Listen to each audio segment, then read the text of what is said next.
So let me just tell you the top 3 reasons why your sales department is lacking. First and foremost, if you don't have a consultant come in, here's what you want to do. These are some things you need to look at. Where you want to start is, of course, with your sales manager. A lot of people have managers in place that don't belong in a sales manager position. I came across one builder. They have a grocery store manager as a sales manager at a modular manufacturing facility. This is absolutely bizarre, right? The person has no qualification in home sales, home construction, building relations, anything of that nature whatsoever, but they put them in the position that controls ultimately a majority of their revenue, right? So what do you do in this case?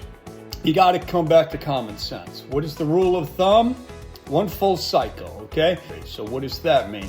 Anybody that's in a managerial position in your company should have a minimum of 1 full cycle experience before you put them into that position. Now, you put them in and start them out as salesperson, and they're 1 or 2 years, they seem to be good performers, and suddenly you find yourself needing a sales manager, so you upgrade them to sales manager, and now what do you have? You have a grocery store manager with 2 or 3 years experience running your sales team, which controls your income. Of course your sales are lacking, right? Rule of thumb, 1 full cycle. If they don't have 10 years, they're not a manager, okay? So why 1 full cycle? Because all the issues that come across during that cycle, the increase, the fluctuations in interest rates, the political adversities that happen from one presidency to another during that 10-year period, anything and everything that typically occurs during the marketplace needs to be learned from a sales rep position, not a sales manager position. They know how to anticipate this, they know how to work around it, they know how to move forward, and they know how to progress. Number 2, job security.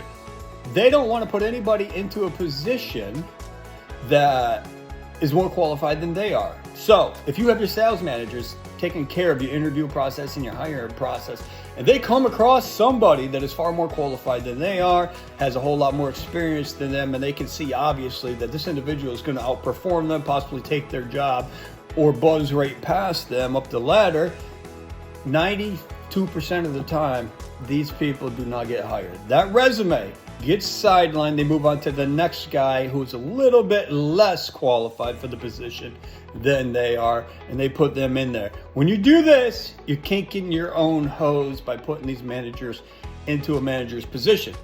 Secondly, they should not be handling the hiring for their own department. A lot of people think it makes sense, right? Does it?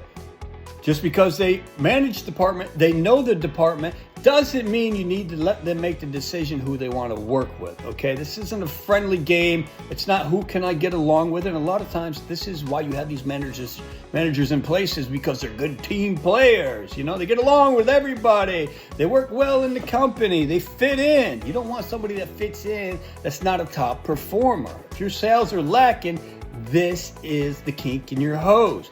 So if they're doing the hiring and they're blocking out all the good talent, what are you doing for yourself? Absolutely nothing.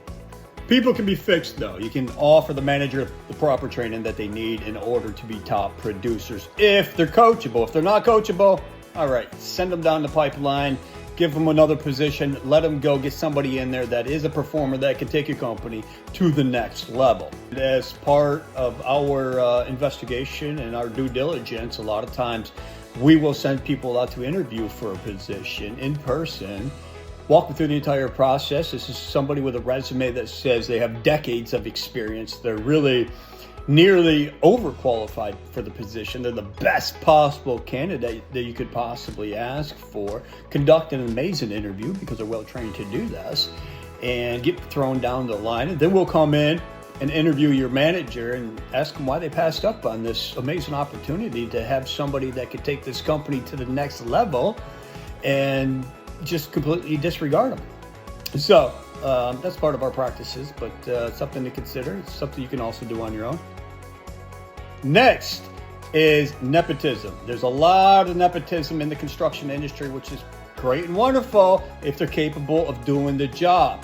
Now, if you got little Mikey in the factory for 15 years swinging a hammer, does it make sense to put him in a manager's position, heading up your sales team, or a regional district manager, If he's unqualified, just because he has loyalty to the family, to the company, doesn't mean he is qualified to be a regional sales manager. It doesn't work that way. When your great Aunt Edna comes up and says, look, little Mikey's got a baby on the way, you need to bump him up so he's making at least $100K a year, and you do it, the only thing you're doing is putting another kink in your hose.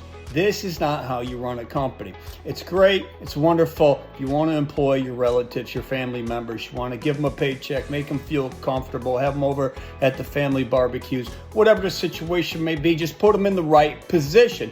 Now, if you want to keep them there, put them in a coaching program, see if they are capable of handling the position overall and being top performers. They may very well be. They just need the right training. However, if you put them in there without the right training, you're sacrificing your own company, you're sacrificing your own integrity, you're sacrificing your own sleep at night because you know you did the wrong thing just because great Aunt Edna wanted you to do it.